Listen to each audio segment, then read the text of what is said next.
Hey there, friends. Dave Paulides, CanAm Missing Project, a copyrighted edition for our video channel. This is Huck, and she is the executive producer and the woman behind Huck TV. Yes, that's her and her cape. Actually, it's a life preserver. And Huck is going to be here with us today. She's been an ultra good girl. I can't reflect that enough, and she made me say that. But I better get on with the show before people get angry at me. Yes, that happens occasionally. I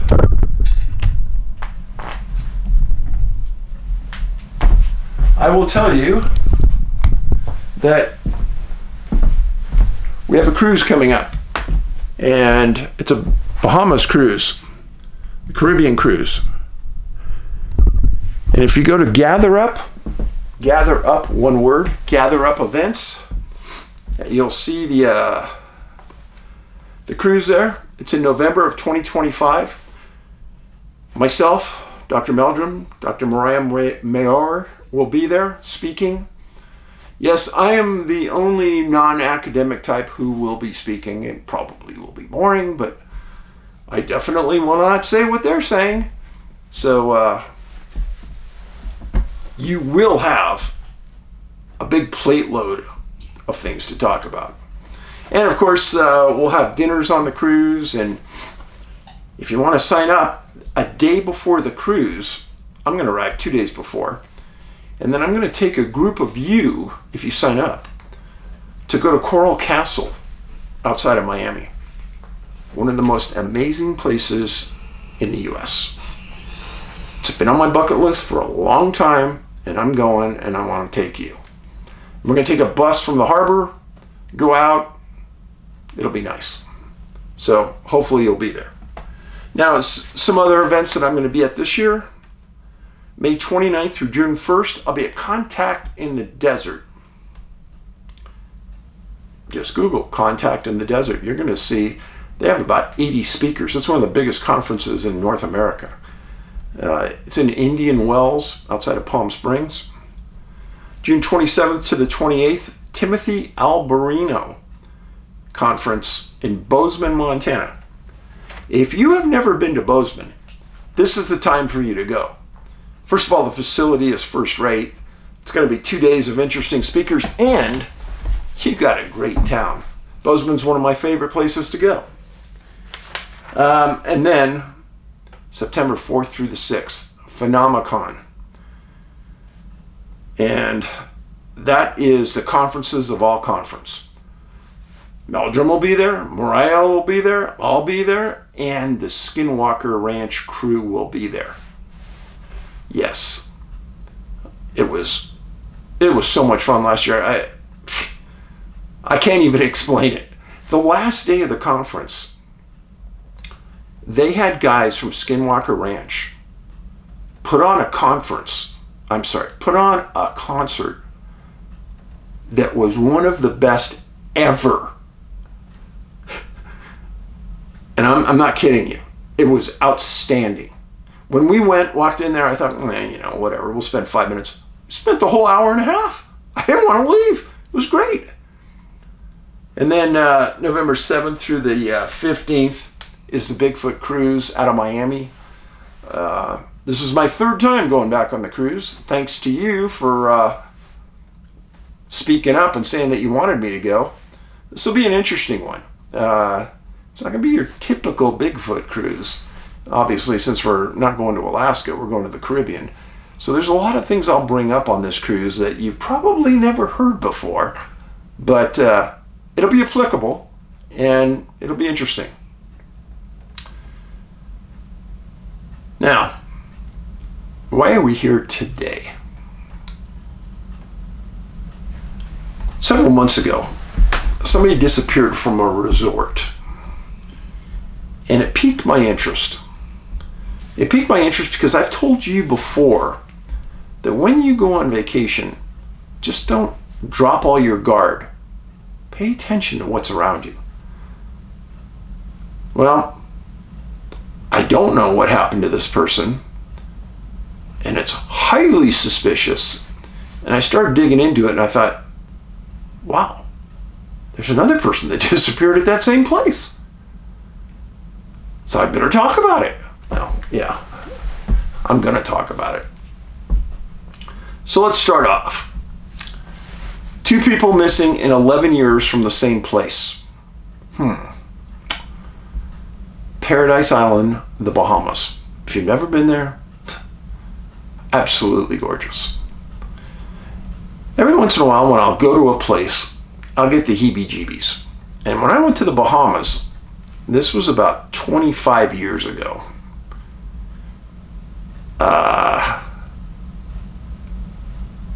I didn't get the heebie-jeebies, but I didn't get the feeling that I was truly safe there.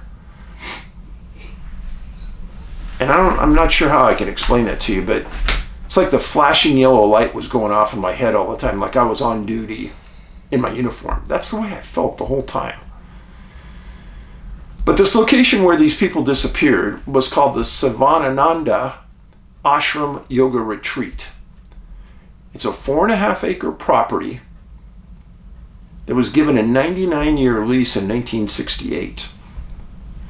It's located between a water treatment plant and Atlantis and the old Paradise Island Club Med. Let me show you. Here's Paradise Island over here.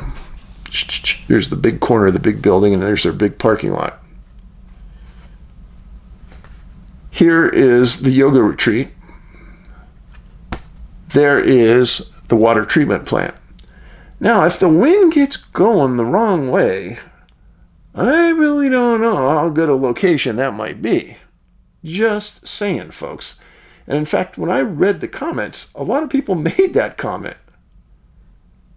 Just saying. Now, this retreat, this yoga retreat, has water access on both sides. This is a peninsula that dead ends out here with a lighthouse. And this road right here is like the dead end of the road. And so there's other buildings and things out here. So it's kind of weird. Like, how do you get to those? Because there's no road. I guess by boat or you walk the beach. So here it is.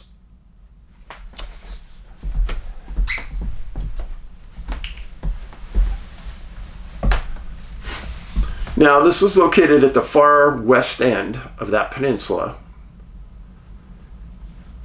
Prior guests, George Harrison and Linda Kozlowski from Crocodile Dundee. They've had some notables. Now, Harrison, longtime vegetarian. When Ben was in LA, he said, "Dad, go with me to this restaurant. You're going to love it. It's a vegetarian, so you're not going to get a burger, but let's go." I said, "Sure. I'm always up to something." Went to this restaurant in Garden Grove and went in, and there was this man, Indian man, and you could tell he was highly educated. And to say he was a good chef doesn't do him justice. He was super polite. We sat down and I had one of the best meals of my life. It wasn't even expensive. And it was all vegetarian. And if I put that food in front of you, I doubt you could have told me it was vegetarian. And he was the personal chef for the Beatles for, I forgot, 12 years, 15 years, he told us. Unbelievable food. And it was in just a strip mall, nothing special. Well, there was something special. Apparently, Joe Rogan lived in that neighborhood. And his daughter came in to eat there every once in a while. And this guy talked to us about Rogan a little bit. He goes, "Oh yeah, he wouldn't eat here." His daughter did, but he wouldn't. Said some other things I'm not going to say. I respect Joe too much, but that's my brush with Joe Rogan fame. So getting back to this resort, And all this stuff, I did the research on it, and I think it's important to understand everything about it before we delve into the cases. So there's no coffee, no tea, no meat, no fish, no alcohol, no radio, television, or for me, the worst is no air conditioning. Now, some of the comments said that you have to take cold showers. And they also said that a certain bell rings to wake you up way before light. Some people said 4 a.m.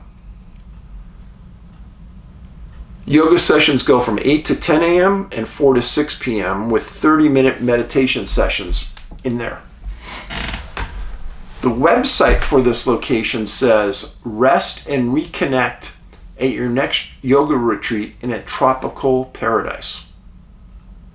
It doesn't say it's next to the water pollution plant.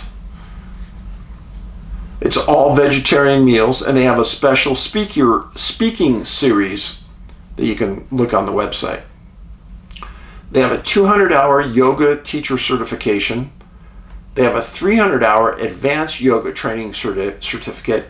And then they also have a 200-hour advanced online yoga certification. You can stay in a tent, kind of looks like a yurt,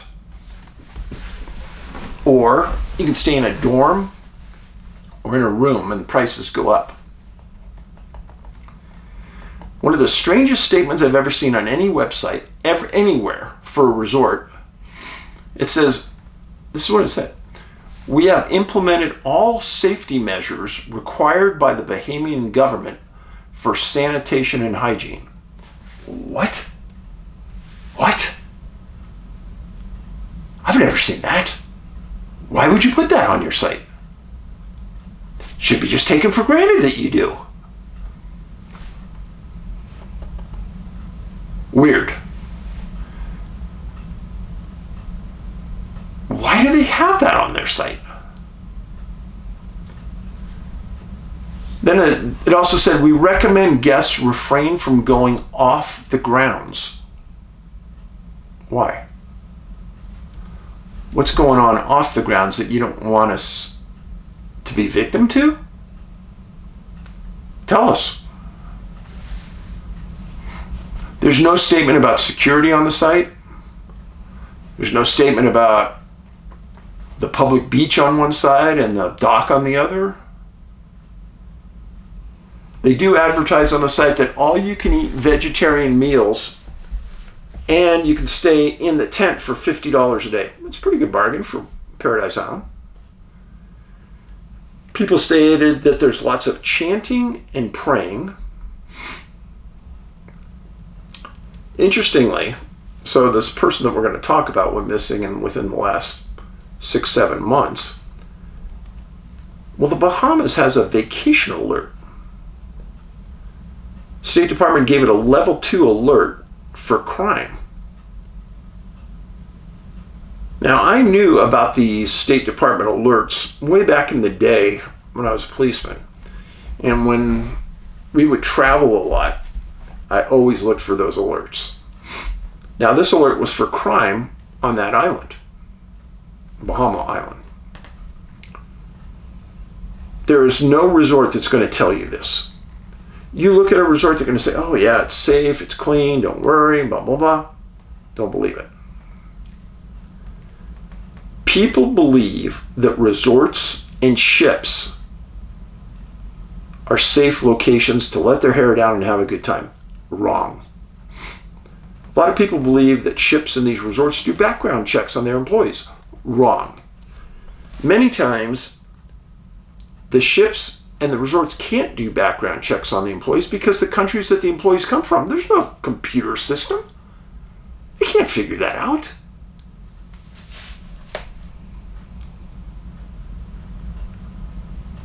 Once an organization, a resort, a ship has you on site, remember this: you are not controlled by them. Don't be held hostage in what to say and what not to say. Many Mexican resorts And some Caribbean resorts have served poisonous alcohol to the customers in the last 3 years.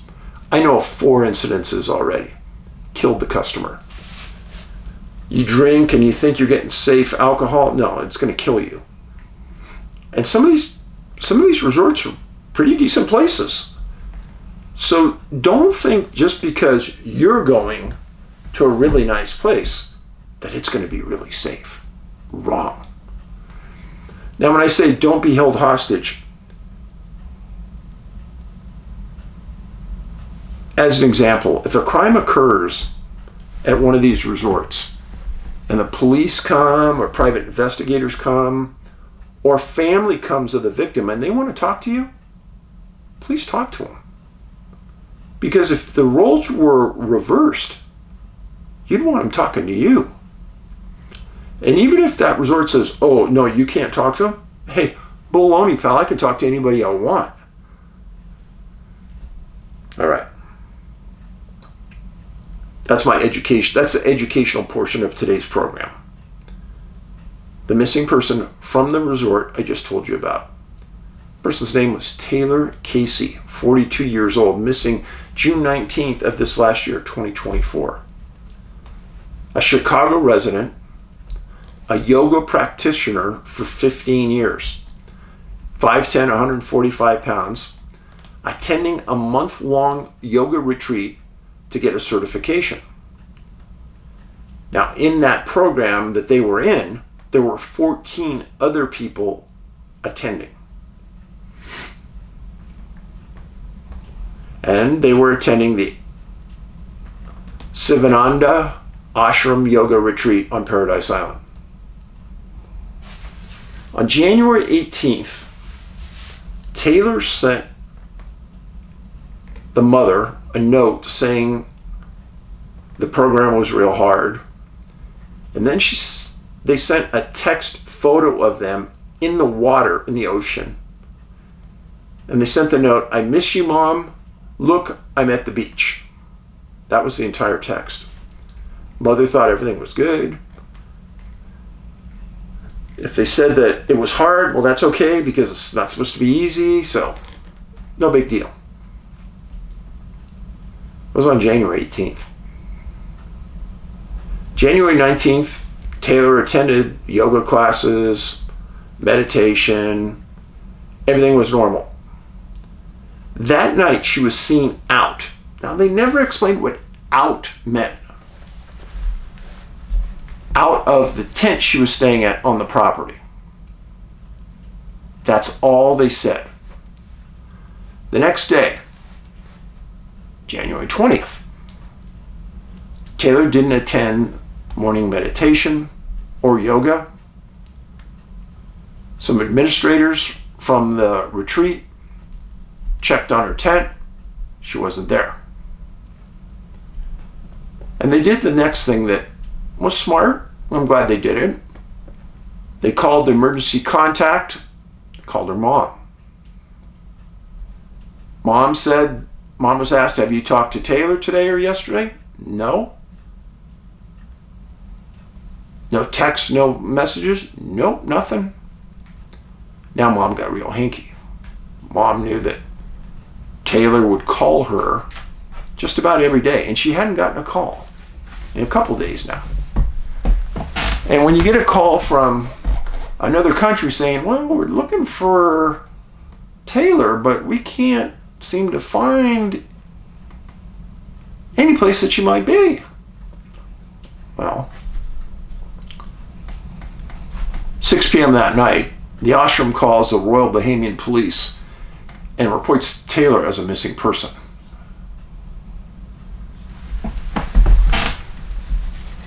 This is the official missing person poster on Taylor. This is still active. Well, Taylor's mom got off the phone and immediately started to put plans in place to get to the Bahamas. Ashram officials went to her room, Taylor's room, and took pictures of everything. Smart.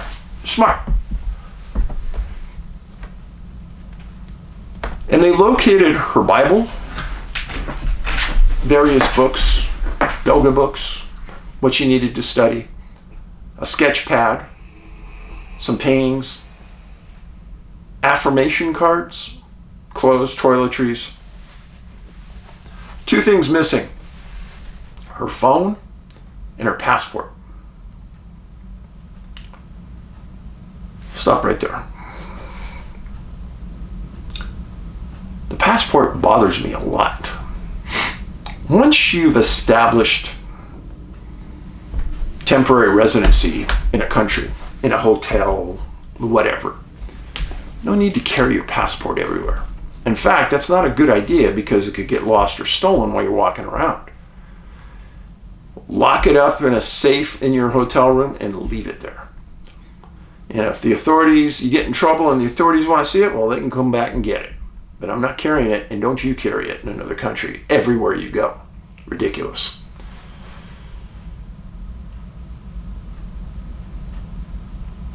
Now, the Royal Bahamian Police, as they're taking this report, the first thing they're going to do after that report's done is they're going to enter her name into their system, into their passport and customs system.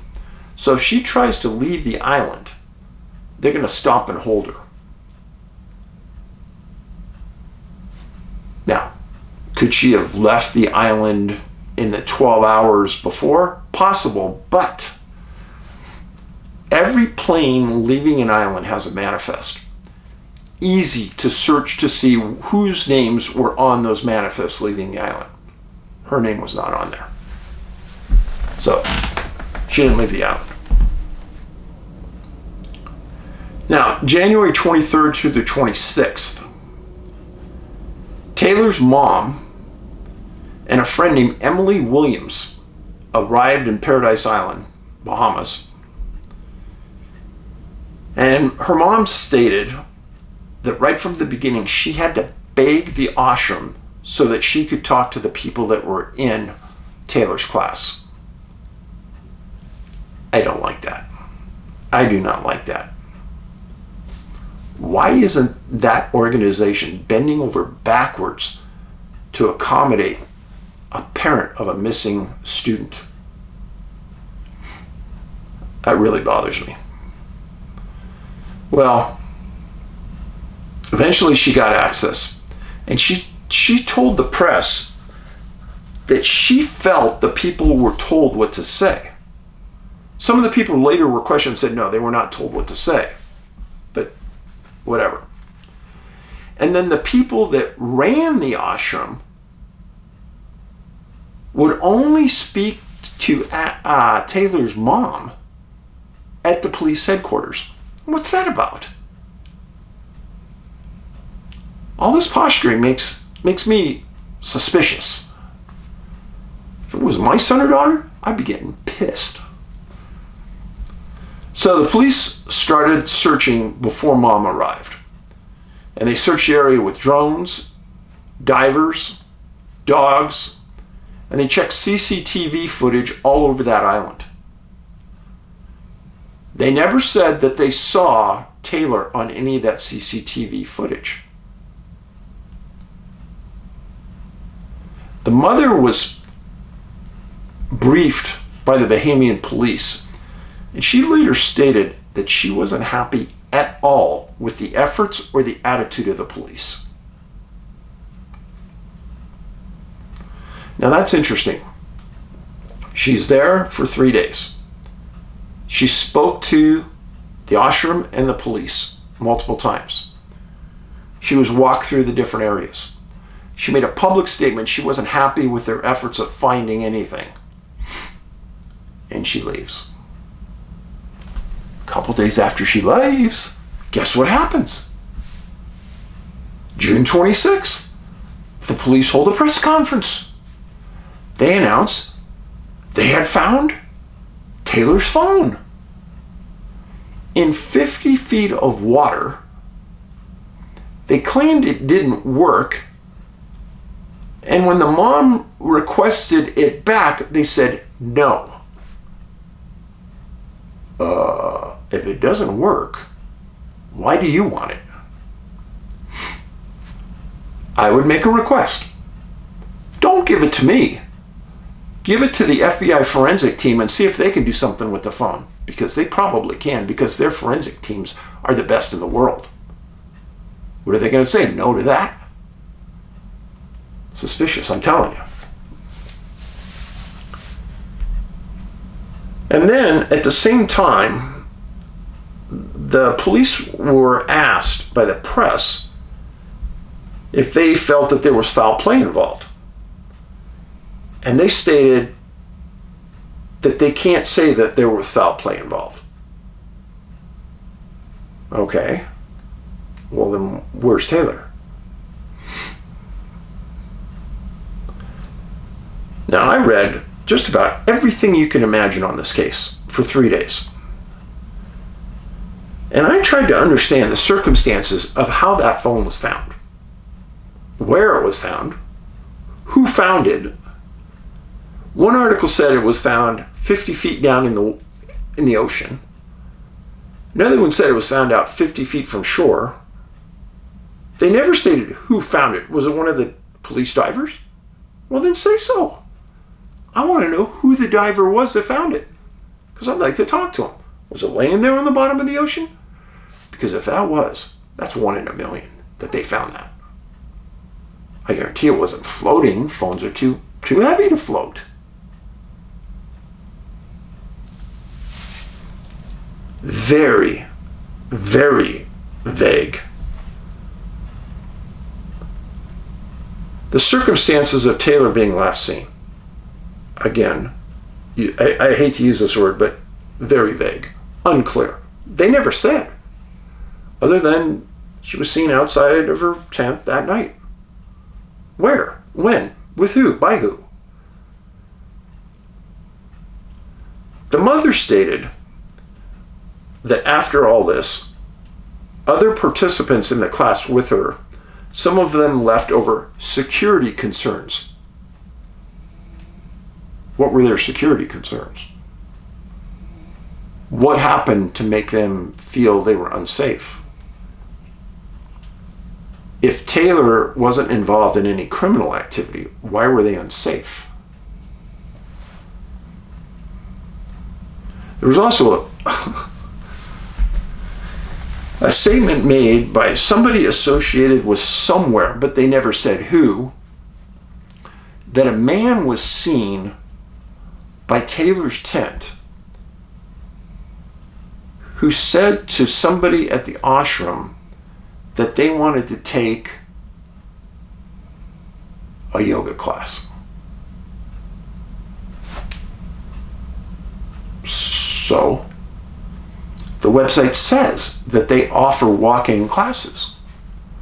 Say you're at Atlantis and you want to go to a high-end yoga retreat, walk over there and take it. They never said what made this guy suspicious. So, at this point, Taylor is still missing. The two things now there's only one thing missing now. Her passport. Strange.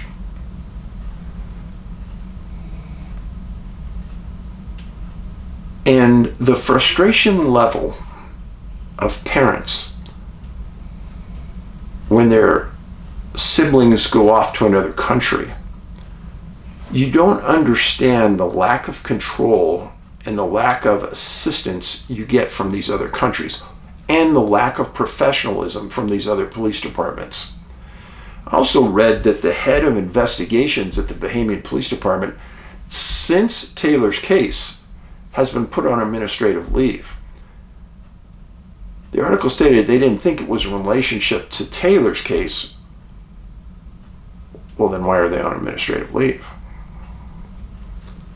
So many things about this that really keep that flashing yellow light going off in my head.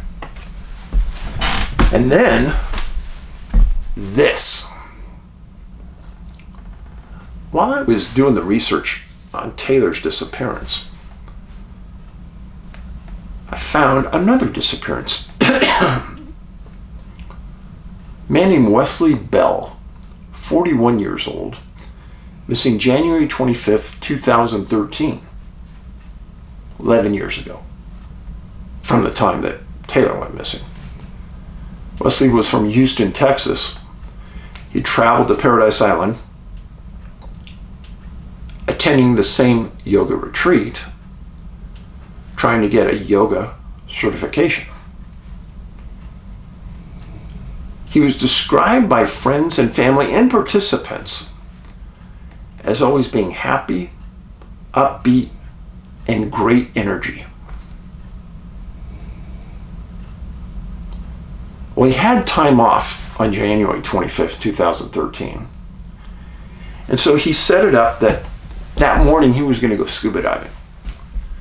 Now, for the people that don't know, even in the Bahamas, even in every country I've probably dove in 20 different countries of the world. I've had a scuba diving certification since I was 12.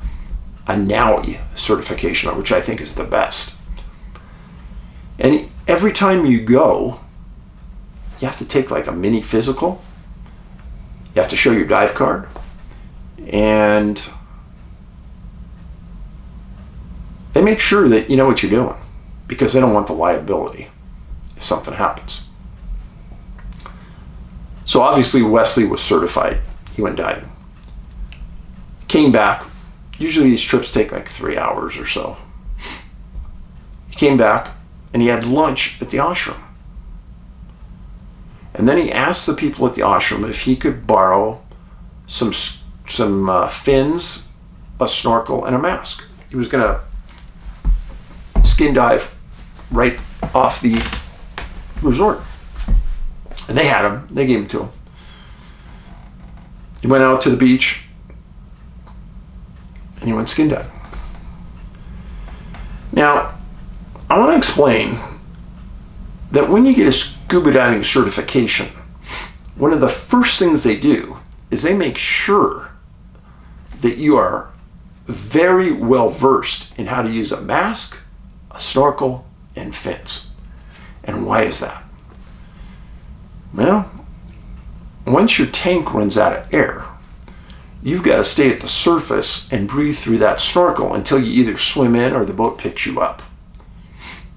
There have been stories where people have had to stay afloat for hours because a boat, this happened in Australia, a boat left a group for a day. Yeah. Another story where a boat left a group for a day and came back and they were never found. They were probably eaten by sharks. Yeah. Make a long story short, scuba divers are very well versed and are comfortable mask, fins, and snorkel. In fact, I have probably spent 10 times more time snorkeling in tropical waters than I have been diving because a lot of times I go with people who don't dive and I don't want to go off and dive by myself. So I just scoop. And honestly, skin diving in amongst the reef, see more things than if you go out deep in the water a lot of times. See bigger fish, but see more things staying in close.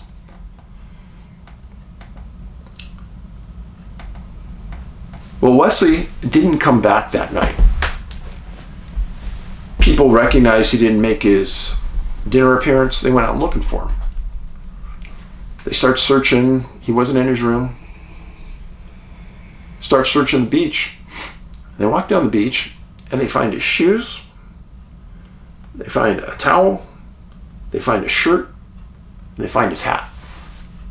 And a nice little pile on the beach. Kind of like what I would do if I was going to go skin diving and leave my stuff on the beach. So the appearance is that he's out there somewhere. So they call the Royal Bahamian Police and they send a boat out. They send a second boat out and they start searching. They're not finding anything.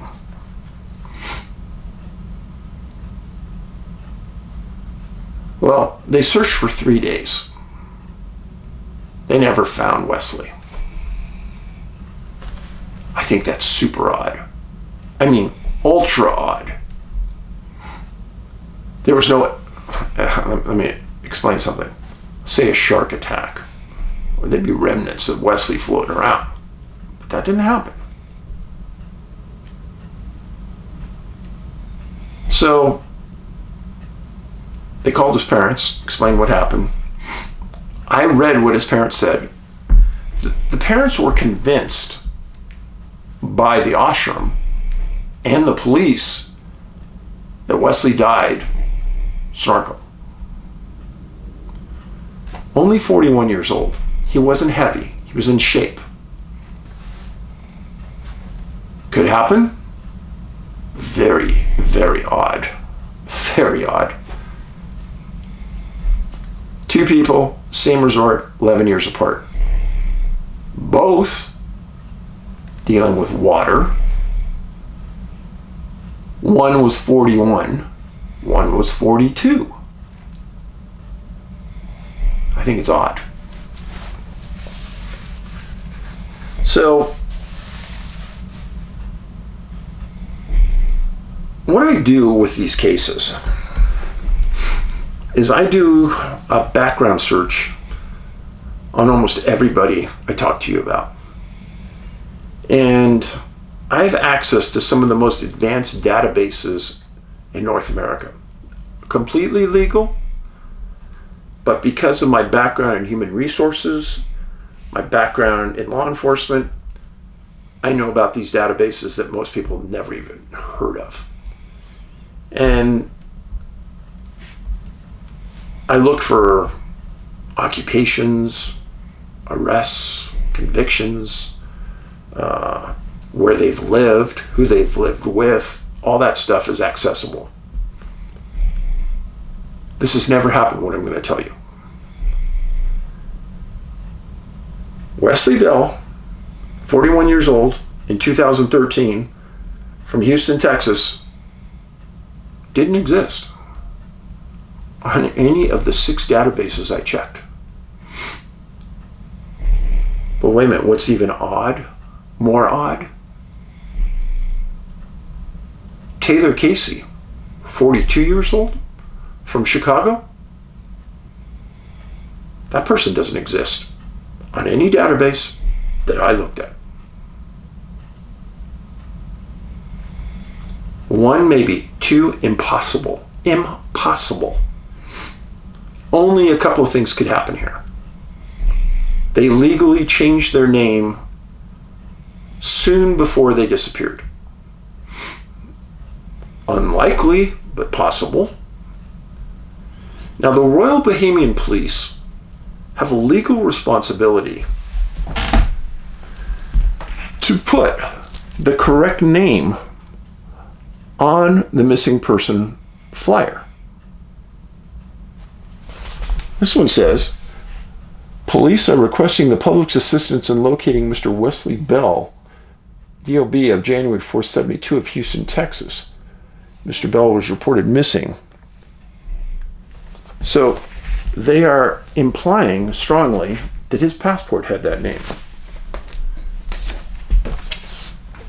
And Taylor Casey's passport had that name.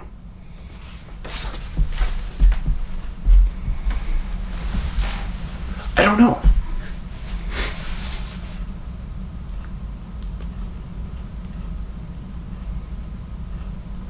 I think it's ultra odd, on the verge of impossible, that both these people came up with no history. I'm usually pretty good at finding history on people. And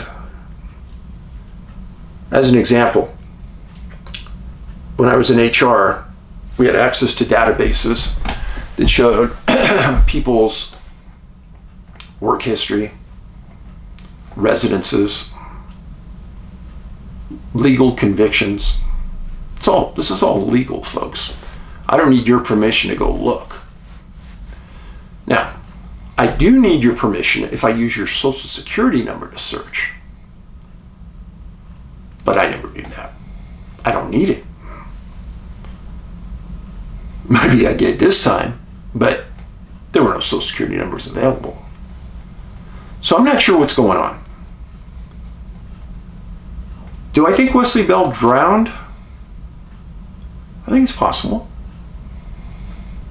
But when you couple Taylor's circumstances with the phone in the water and the Royal Bahamian government being as vague as they are, I don't like it. And if it was my child, I'd go to my congressman or my senator immediately and ask the FBI to get involved and get that phone from the Bahamian police right now before it disappears. And I would ask the FBI to forensically analyze it right now before it disappears. And then I would ask the FBI to take the case. And they can, if they want to. I doubt they will, because they don't deal in missing persons cases, but I think there's enough suspicious circumstances surrounding Taylor's case specifically to find out what's going on. So those are the two cases for today. I greatly appreciate you being here. Remember, it's the kindness revolution. It doesn't cost us anything to be kind to one another. And remember, on this website that you're on, 700 videos, there's a segment of 20 Bigfoot classes, and you can take a final. There's amnesia segments. There's Canadian missing cases. There's truckers cases, and they're all bulked together. Please listen, put these videos on when you're working in the background. It helps us every minute they're on and you're listening. Thanks again. Be kind. Paulides out.